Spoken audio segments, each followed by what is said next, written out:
Stützen und Nobby, unser Held.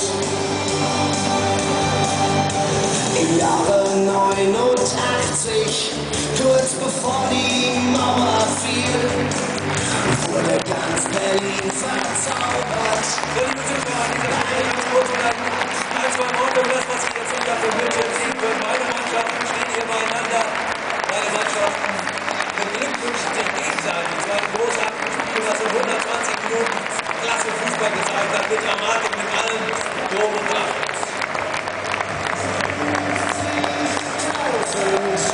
Borussen an der Spree.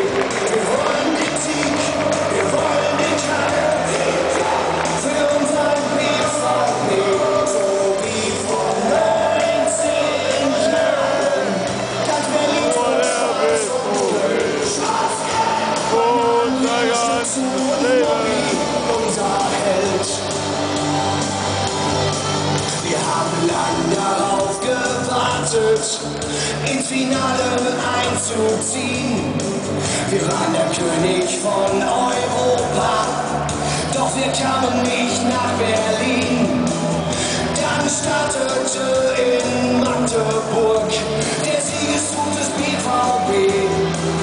Über Frankfurt, Bremen, Hoffenheim und Jena bis zur Spree.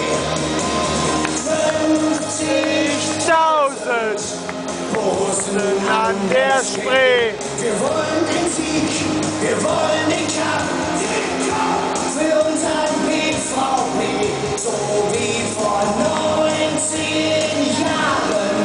Ganz Berlin so schwarz und gelb, schwarz-gelb. Bananenringe, Stutzen und Nobby, unser Held. 50.000 Borussen an der Spree. Wir wollen den Sieg, wir wollen den Kampf für unseren BVB, so wie vor 19 Jahren. Ganz Berlin so schwarz und gelb, schwarz-gelb. Bananenringe, Stutzen und Nobby, unser Held. So, liebe Zuschauer, meine Damen und Herren, wir wollen uns natürlich auch bei den Schiedsrichtern bedanken.